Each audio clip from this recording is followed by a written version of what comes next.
एक प्रश्न आहे, उत्तर लगेच देऊ नकोस. तू खरंच थकलायस का, की फक्त निर्णय घ्यायला घाबरतोयस? आज अनेक लोक म्हणतात, माझ्यावर खूप जबाबदारी आहे.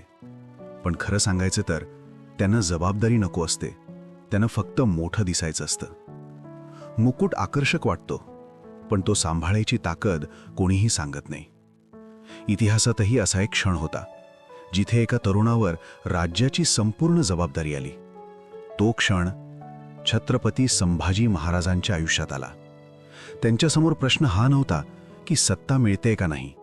प्रश्न हा होता की मी ही जबाबदारी स्वीकारायला तयार आहे का. आज हा प्रश्न इतिहासात नाही, तो तुझ्यासमोर उभा आहे. तुला राजा दिसायचंय की राजा बनायचं धाडस हवंय?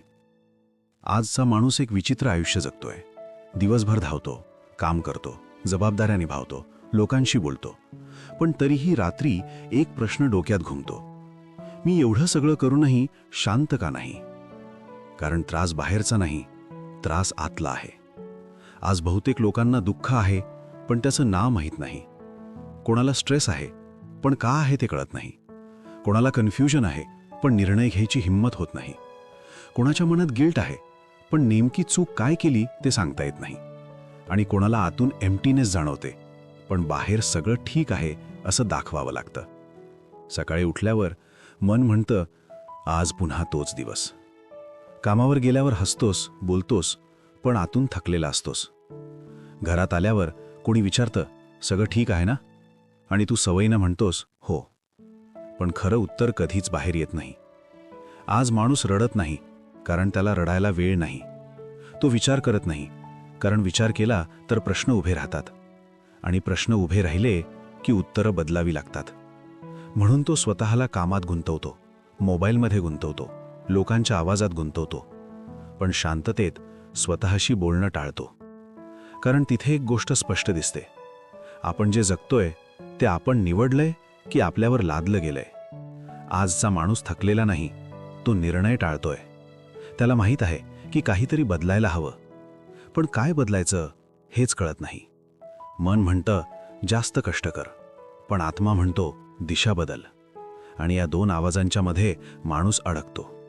म्हणून चिडचिड वाढते, नाती बोथट होतात आणि आतली पोकळी खोल होत जाते. कोणी सांगितलं नाही की ही पोकळी कमकुवतपणाचं लक्षण नाही, ती एक इशारा आहे, एक शांत संकेत की आपण स्वतःपासून थोडं दूर आलो आहोत. आणि इथेच सगळ्यात मोठा प्रश्न उभा राहतो, आपण हे सगळं का सहन करतोय? लोकांसाठी, अपेक्षांसाठी, की स्वतःची ओळख हरवू नये म्हणून? आजचा माणूस मजबूत दिसतो, पण आतून संभ्रमात आहे. आणि हाच संभ्रम त्याला पुढचं पाऊल टाकू देत नाही. इतिहास म्हणजे नेहमी जय पराजय नसतो. कधीकधी इतिहास म्हणजे एका माणसाच्या मनात चाललेली शांत लढाई असते. आज ज्या अस्वस्थतेत तू उभा आहेस ती काही नवीन नाही. असाच एक क्षण इतिहासात आला होता, जिथे एका तरुण माणसावर अतोनात दबावाखाली उभा होता. समोर राज्य होतं, मागे मोठी परंपरा होती, भोवती अपेक्षा होत्या, आणि आत मनात प्रश्न होते. तो क्षण आला छत्रपती संभाजी महाराजांच्या आयुष्यात.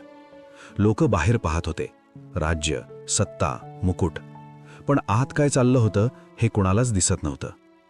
कारण हा क्षण फक्त राज्य मिळण्याचा नव्हता, हा क्षण होता स्वतःला सिद्ध करण्याचा. आज जसा तू विचार करतोस, मी योग्य आहे का, मी हे निभावू शकेन का, मी चुकलो तर काय, असेच प्रश्न त्या क्षणी तिथेही उभे होते. राज्य म्हणजे फक्त भूभाग नाही, ते माणसं आहेत, ते न्याय आहे, ते निर्णय आहेत, जे चुकले तर परिणाम हजारांना भोगावे लागतात. आणि म्हणून हा क्षण उत्सवाचा कमी, जबाबदारीचा जास्त होता. इतिहासात या क्षणाला मोठ्या शब्दात सांगितलं जातं, पण वास्तवात तो क्षण शांत असतो. कोणीही ओरडत नाही, कोणीही घोषणा करत नाही. कारण जिथे निर्णय मोठा असतो तिथे आवाज आपोआप कमी होतो. आज आपण संभाजी महाराजांकडे शूर योद्धा म्हणून पाहतो, पण या क्षणी ते फक्त योद्धा नव्हते, ते एक माणूस होते जो स्वतःशी प्रामाणिक प्रश्न विचारत होता. मी हे स्वीकारतोय कारण मला हे हवंय की कारण मला हे करावंच लागणार आहे? हा प्रश्न आजही तितकाच जिवंत आहे. फरक इतकाच की आज मुकुट दिसत नाही, पण दबाव तितकाच आहे. आज राज्य दिसत नाही, पण जबाबदारी तितकीच आहे. आज साक्षीदार नाहीत, पण निर्णय तितकाच कठीण आहे. इतिहासात हा क्षण एकाच माणसापुरता मर्यादित नव्हता. तो क्षण प्रत्येक अशा व्यक्तीसाठी होता ज्याला पुढचं पाऊल टाकायचंय पण आतून भीती आहे. आणि म्हणूनच हा इतिहास फक्त भूतकाळात राहत नाही, तो आजही जिवंत आहे, तुझ्या मनात, तुझ्या प्रश्नांमध्ये, तुझ्या अस्वस्थतेत. कारण प्रत्येक पिढीत कोणीतरी अशाच एका क्षणात उभा असतं, दिसायला शांत पण आतून निर्णायक. काही क्षण असे असतात जिथे परिस्थिती बदलत नाही पण माणूस बदलतो. आणि एकदा माणूस बदलला की परिस्थिती आपोआप मागे पडते. तोही असाच एक क्षण होता. समोर असलेलं सत्य टाळता येत नव्हतं, मागे फिरणं शक्य नव्हतं आणि पुढे जाणं सोपं नव्हतं. हा उत्सवाचा नव्हता, हा घोषणेचा नव्हता. हा क्षण होता स्वतःशी शांतपणे हो म्हणण्याचा. कारण निर्णय नेहमी गोंगाटात घेतले जात नाहीत. मोठे निर्णय बहुतेक वेळा अतिशय शांतपणे घेतले जातात. इथे कुठलाही आवेश नाही, कुठलाही अहंकार नाही, फक्त एक स्पष्टता आहे. मी हे स्वीकारतो. सत्ता मिळते म्हणून नाही, लोक पाहतायत म्हणून नाही, तर कारण ही जबाबदारी माझ्यापासून पळणार नाही. आणि इथेच सगळा फरक पडतो. जेव्हा माणूस जबाबदारीकडे डोळे झाकून धावतो तेव्हा ती ओझं बनते, पण जेव्हा तो डोळे उघडे ठेवून तिला स्वीकारतो तेव्हा ती दिशा बनते.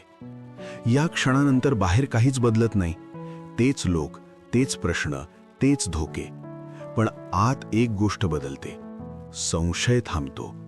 आणि जिथे संशय थांबतो तिथून कृती सुरू होते. कृती म्हणजे लगेच युद्ध नाही, कृती म्हणजे लगेच विजय नाही. कृती म्हणजे आज योग्य पाऊल टाकणं, भीती असूनही थांबून न राहणं, गोंधळ असूनही पळ न काढणं. आजचा माणूस याच ठिकाणी अडकतो.